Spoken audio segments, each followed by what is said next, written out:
Okay, the first question is find the distance between the following pairs of points.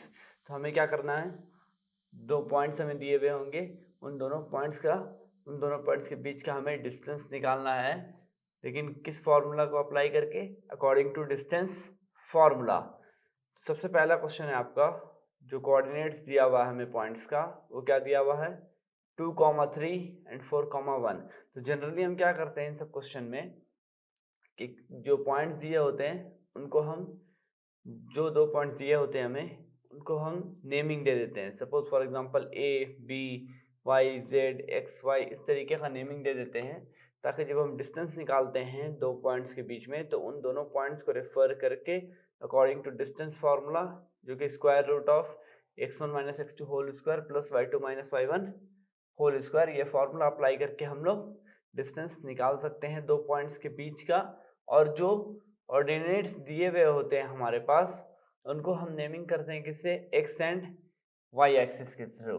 ठीक है, तो यहाँ पर जो आपका पॉइंट्स गिवन है 2,3 4,1, इन दोनों पॉइंट्स, जो दो पेयर्स ऑफ पॉइंट्स आपको दिए हुए हैं, तो इनको अगर हम नेमिंग दे दें तो एक हो जाएगा, सपोज फॉर एग्जांपल 2,3 को हम ले लेते हैं यहाँ पे ए, ये फर्स्ट पॉइंट हो गया आपका। सेकंड पॉइंट हम लोग ले लेते हैं बी इज इक्वल टू कितना है 4,1। ठीक है, तो ए और बी हो गया। अब ये जो दोनों पॉइंट्स हमने लिख लिया ए एंड बी, अब इनको हम एलोकेट करते हैं एक्सिस के थ्रू। इनका X axis and Y axis पे कौन से तो हम लोग यहाँ पे जनरली क्या करते हैं, एक्स और वाई एक्सिस एलोकेट कर देते हैं गिवन पॉइंट्स का। तो जैसे कि आपका 2,3 है, तो इसको हम लोग एलोकेट कर देंगे X axis and Y axis. तो यहाँ पे दो पॉइंट्स है आपके पास, तो इसलिए हम लोग x1 और y1 का यूज करेंगे। तो x1 क्या हो जाएगा आपका 2, y1 हो जाएगा आपका 3। सिमिलरली ये a पॉइंट्स के लिए था, अब उसी तरह हम लोग b पॉइंट्स के लिए भी एलोकेट करेंगे नेमिंग। तो b पॉइंट्स के लिए क्या हो जाएगा, a के लिए हमने ले लिया था x1, b के लिए x एक्सिस को रेफर करेंगे हम लोग x2 से, x2 इज इक्वल टू 4। अब b पॉइंट्स के लिए y2 ले लेंगे, क्योंकि हमने a पॉइंट्स के लिए क्या लिया था y1। तो b पॉइंट्स के लिए कौन सा एक्सिस रेफर करेंगे, y2 इज इक्वल टू 1। तो यहाँ पे अब हमने चारों पॉइंट्स को x axis and y axis के थ्रू रेफर कर दिया है, x1 y1 for point a, x2 y2 for point b। अब डिस्टेंस फॉर्मूला निकाल करके हम डायरेक्ट आंसर कैलकुलेट कर सकते हैं। तो according to question, distance between कितने पॉइंट्स के, दो पॉइंट्स के बीच का डिस्टेंस निकालना था। तो कौन कौन से पॉइंट्स है हमारे पास, ए एंड बी। तो distance between the points A B क्या हो जाएगा, इज इक्वल टू, पहले डिस्टेंस फॉर्मूला लिख लेंगे हम लोग, square root of x1 minus x2 whole square plus y1 minus y2 whole square, और ये पूरा टर्म किसके अंडर है, स्क्वायर रूट के अंडर। तो ए बी की वैल्यू क्या हो जाएगी, स्क्वायर रूट ऑफ x1 की वैल्यू क्या है 2, माइनस x2 की वैल्यू क्या है 4, तो 2 माइनस 4 होल स्क्वायर प्लस y1 की वैल्यू क्या है 3, माइनस y2 की वैल्यू क्या है 1 होल स्क्वायर। तो दिस इक्वल्स टू कितना हो जाएगा, 2 माइनस 4 कितना हो गया minus two whole square plus 3 minus 1 2, यानी 2 होल स्क्वायर। और एक चीज इसमें बहुत इंपॉर्टेंट है, वो है आपका साइन कन्वेंशन। तो लेकिन यहाँ पे तो हमें पता है कि ठीक है हम स्क्वायरिंग करेंगे, अगर नेगेटिव वैल्यू का भी स्क्वायर करते हैं हम लोग तो हमें पॉजिटिव ही मिलेगा, क्योंकि नेगेटिव इंटू नेगेटिव हो जाता है पॉजिटिव। लेकिन फिर भी साइन कन्वेंशन हमें एज अ कैलकुलेशन करने के वक्त हमें ध्यान में रखना है। तो दिस इक्वल्स टू क्या हो जाएगा आपका -2 होल स्क्वायर यानी 4 प्लस 2 होल स्क्वायर, ये हो जाएगा 4। दिस इक्वल्स टू कितना आ जाएगा 4 प्लस 4 8। इसका मतलब स्क्वायर रूट ऑफ 8 या अंडर रूट ऑफ 8। तो therefore distance between the points A B क्या हो जाएगा आपका अंडर रूट 8 है। तो स्क्वायर रूट या अंडर रूट 8 को हम लोग किस तरीके से लिख सकते हैं 2 अंडर रूट 2। ठीक है, तो यहाँ पे आपने देखा distance between the points A B, दो पॉइंट्स के बीच का डिस्टेंस कितना आया 2 अंडर रूट 2। तो इसी तरह हम लोग आगे क्वेश्चन में भी यही फॉर्मूला अप्लाई करेंगे। और जो 2 पॉइंट्स गिवन होंगे हमें क्वेश्चन में उनको एक्स एंड वाई एक्सिस के थ्रू हम एलोकेट कर लेंगे। और फिर फर्दर डिस्टेंस फार्मूला में जो वैल्यूज होंगी x1 x2 y1 और y2 के उसको सब्स्टिट्यूट करके हम फाइनल आंसर निकाल लेंगे। Now coming to the second question, 2 points आपके पास यहाँ पे भी दिए हुए हैं -5,7 एंड -1,3। तो प्रीवियस क्वेश्चन में हमने जैसे किया था सेम इस क्वेश्चन में भी वही अप्लाई कर देंगे। 2 पॉइंट्स को हम लोग पहले कोई भी अल्फाबेट ऑर्डर से हम लोग नेमिंग कर देंगे। नेमिंग करने के बाद इनको एक्स एक्सिस और वाई एक्सिस के थ्रू रिप्रेजेंट करेंगे और फिर at the last distance formula apply करके हम डायरेक्ट वैल्यू सब्स्टिट्यूट करके आंसर निकाल सकते हैं। तो यहाँ पे हम लोग ले लेंगे 2 पॉइंट्स कोई सा भी, let a is equal to क्या दिया हुआ आपको -5,7 और b इज इक्वल टू -1,3। ये 2 पॉइंट्स आपके पास दिए हुए हैं। तो सबसे पहले हम लोग पॉइंट a के लिए फॉर पॉइंट a, तो पॉइंट a के लिए हम लोग क्या करेंगे, x एक्सिस और y एक्सिस के टर्म्स में उसके पॉइंट को हम लोग रिप्रेजेंट कर देंगे। ये हो जाएगा आपका x1 इज इक्वल टू -5 और y1 हो जाएगा आपका 7। इसी तरह हम लोग पॉइंट b के लिए भी x एक्सिस और y एक्सिस के थ्रू रिप्रेजेंट करेंगे। तो ये हो जाएगा फॉर पॉइंट b। अब पॉइंट b में 2 पॉइंट्स है आपके -1,3।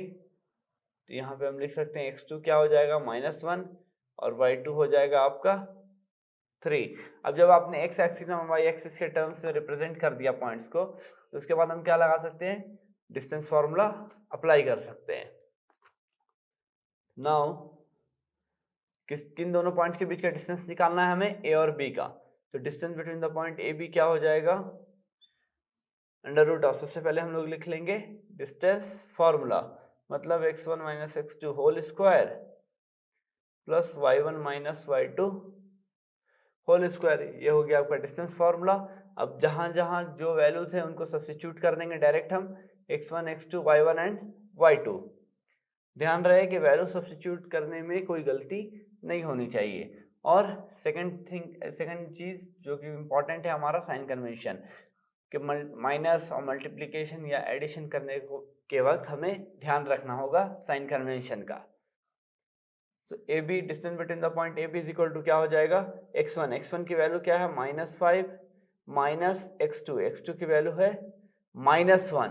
ठीक है, ये ऑलरेडी नेगेटिव साइन है तो नेगेटिव हमने यहाँ पे सब्स्टिट्यूट कर दिया है। लेकिन अब x2 की वैल्यू क्या है -1, मतलब ये अंडर ब्रैकेट चला जाएगा -1 होल स्क्वायर प्लस, तो यहाँ पे भी हमने प्लस डाल दिया y1 - y2 होल स्क्वायर।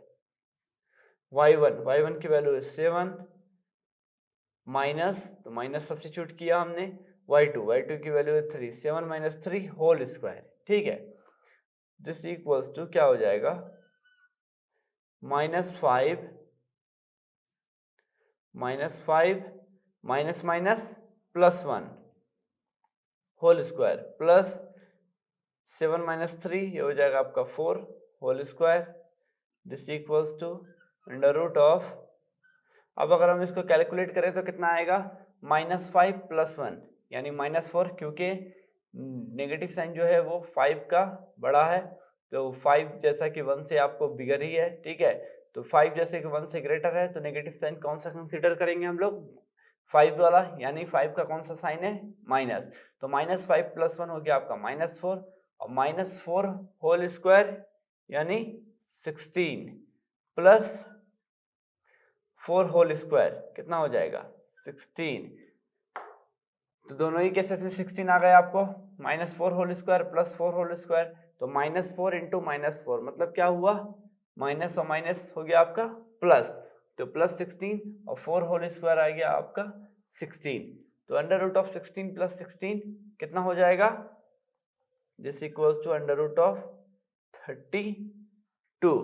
ठीक है, ये आ गया आपका √32। जैसे कि हमें पता है 32 एक परफेक्ट स्क्वायर नंबर नहीं है, तो यहाँ पे हमारा कितना आ गया आंसर, √32। तो जैसा कि हमें पता है 32 जो है एक परफेक्ट स्क्वायर नंबर नहीं है, तो अगर आप चाहो तो 32 का प्राइम फैक्टराइजेशन मेथड के थ्रू जब कैलकुलेट करोगे, ठीक है, तो product of its prime factors जो आएगा उसका, वहां से आपको इसका रिजल्ट क्या मिल जाएगा, √32 को हम लोग 4√2 इस तरीके से भी लिख सकते हैं, या √32 एज इट इज छोड़ भी सकते हैं। दोनों ही आंसर आपका करेक्ट है। तो यहाँ पर भी हमने वही किया। सबसे पहले इनिशियल स्टेज में, इनिशियल केस में हमने ए और बी पॉइंट, कोई भी दो पॉइंट्स ले लिए फॉर रेफरेंस के लिए, जिनके दो पॉइंट्स के बीच में हमें डिस्टेंस मालूम करना था। उसके बाद फर्दर एलोकेट कर दिया हमने X axis and Y axis के थ्रू गिवन पॉइंट्स को।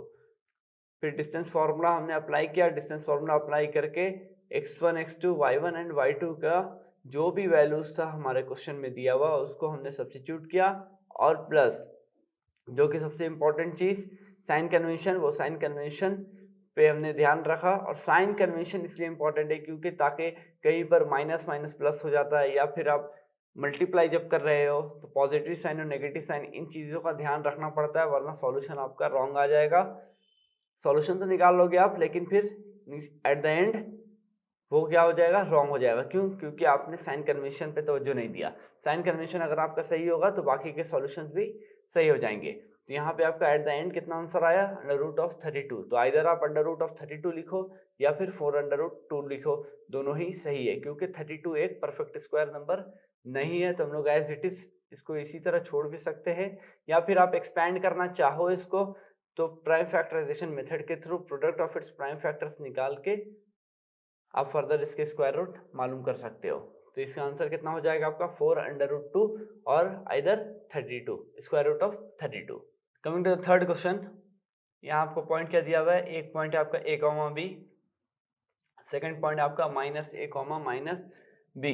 तो प्रीवियस क्वेश्चन में हमने क्या किया था, एलोकेट कर दिया था पॉइंट्स को किसी भी दो अल्फाबेटिकल ऑर्डर्स के नेमिंग दे करके। तो यहाँ पर भी हम लोग क्या कर सकते हैं, कोई भी दो अल्फाबेटिकल ऑर्डर्स का नेमिंग दे करके ये दो पॉइंट्स को पहले एलोकेट कर लेंगे, फिर एक्स एक्सिस में वाई एक्सिस के थ्रू दोनों ही पॉइंट्स के रिप्रेजेंट करेंगे हम लोग, दोनों ही पॉइंट्स को एक्स और वाई एक्सिस को नज़र में रखते हुए रिप्रेजेंट करेंगे, ठीक है, ताकि वो दोनों शो कर सके कि वो एक्स और वाई एक्सिस का कोऑर्डिनेट्स है। उसके बाद फर्दर डिस्टेंस फार्मूला अप्लाई करके जो जो वैल्यूज हम लोग अप्लाई करेंगे, ठीक है, बस उसको उठा के हमें उस फार्मूला में सब्स्टिट्यूट करना है और फिर फर्दर हमें आंसर मिल जाएगा। तो यहाँ पे मैं ले लेता हूँ ए, जो कि पहला पॉइंट है आपका a, b, और पॉइंट b ले लेता हूँ जो कि दूसरा पॉइंट है आपका -a, -b, ठीक है। तो ये तो हो गया आपका, दो पॉइंट्स एलोकेट कर दिया आपने। अब मैं यहाँ लिख लूंगा फॉर पॉइंट ए के लिए अब आप किस तरीके से एक्स एंड वाई एक्सिस के टर्म्स में इन पॉइंट्स को कोऑर्डिनेट्स के थ्रू रिप्रेजेंट करते हो। तो इसको मैं ले लेता हूँ x1 = a, y1 = b, correct. उसी तरह जैसे a के लिए लिया हमने वैसे b के लिए ले लेंगे। फॉर पॉइंट b, a के लिए x1 लिया था, पॉइंट b के लिए हम लोग x2 ले लेते हैं, x2 माइनस से, और y2 हो जाएगा आपका -b। तो अकॉर्डिंग टू क्वेश्चन मालूम क्या करना है हमें, distance between the two points. दो पॉइंट्स हमने कौन से लिए हैं, a और b, तो यहाँ पे हमने सब्स्टिट्यूट कर दिया ab। तो distance between the point ab कितना हो जाएगा, पहले हम लोग फॉर्मूला लिख लेंगे इसका। Distance formula x1 - x2 whole square plus y1 - y2 whole square. Next step क्या होगा हमारा, जो जो ऑर्डिनेट से x1, x2, y1 and y2 इनके वैल्यूज जो है हमारे पास उसको सब्स्टिट्यूट कर देंगे as it is. This equals to square root of x1 - x2 whole square. अब x1 की वैल्यू क्या है, a, माइनस x2 की वैल्यू क्या है, माइनस है, मतलब ये माइनस फॉर्मूला में है लेकिन x2 की अलग से वैल्यू है माइनस है। तो यहाँ पे हम लोग -a को इन ब्रैकेट एक्स्ट्रा ब्रैकेट डाल करके लिख लेंगे, ताकि फिर नेक्स्ट स्टेप में हमें सॉल्यूशन निकालने में आसानी हो। तो a माइनस ऑफ माइनस से होल स्क्वायर प्लस y1 की वैल्यू क्या है, b, माइनस y2। अब यहाँ पे y2 की वैल्यू क्या है, -b। तो जैसे हमने -a के केस में लिखा था सेम -b के भी केस में हम लोग उसी तरह लिख देंगे, -b whole square, correct. This equals to, अब क्या हो जाएगा आपका a माइनस एंड माइनस है, मतलब यहाँ पे माइनस इंटू माइनस क्या हो गया, plus. A plus A whole square plus, इसी तरह बी के केस में भी लिख लेंगे B minus into minus plus B whole square, this equals to under root of A plus A क्या हो गया आपका 2a whole square plus B ये हो जाएगा आपका 2b whole square, this equals to, अब हमें क्या करना है, जैसे स्क्वायर के फॉर्म में हम एलिमिनेट करते हैं, एक्सपेंड करते हैं किसी भी नंबर को, उसी तरह सेम स्क्वायर कर लेंगे हम लोग 2a का और 2b का। 2a होल स्क्वायर कितना हो जाएगा 4a square plus 2b whole square हो जाएगा 4b स्क्वायर।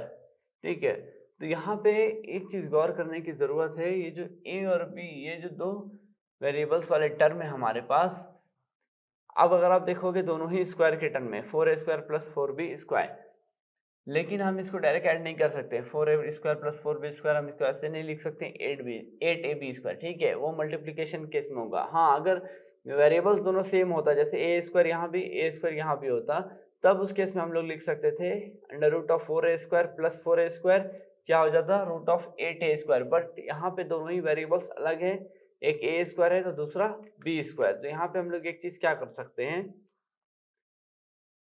यहाँ हम 4 को कॉमन ले सकते हैं, तो यहाँ पे हमने ले लिया 4 एज अ कॉमन, आपके पास क्या बचेगा a square plus b square. ठीक है, तो अब जैसा कि हमें पता है स्क्वायर रूट ऑफ 4 क्या होता है 2, तो 2 हो जाएगा बाहर आउटसाइड, अंदर क्या लिख सकते हैं हम under root of 2 into under root of a square plus b square. तो जनरली जब कभी भी आप एडिंग करते हो तो वेरिएबल्स पे नजर रखना चाहिए, लाइक टर्म के साथ ही ऐड हो सकता है, लेकिन यहाँ पे एक a था एक b था, यानी ये दोनों अनलाइक टर्म्स है, इन दोनों को हम ऐड नहीं कर सकते हैं। तो इसलिए जब ऐड नहीं कर सकते हम, तो जैसा फैक्टर्स रहेगा वैसे ही लिख देंगे, या फिर अगर कोई कॉमन न्यूमेरिकल फैक्टर्स अगर मिलता है हमें, तो जैसे यहाँ पे हमें 4 मिला था, तो इसको कॉमन निकाल के फिर अंडर रूट ऑफ 4 कितना आ गया हमारा अंडर रूट ऑफ 4 कितना आ गया हमारा 2। तो इस तरीके से हम लोग ब्रेक कर सकते हैं नंबर्स को, बट वेरिएबल्स तभी ऐड होंगे जब दोनों ही लाइक वेरिएबल्स हो, लाइक टर्म्स फॉलो करते हो। ठीक है, यहाँ पे एक a था एक b था, तो दोनों ही वेरिएबल्स अलग है, इसका मतलब हम दोनों को ऐड नहीं कर सकते हैं। तो यहाँ पे आपका फाइनल आंसर कितना आया 2 into under root of a square plus b square.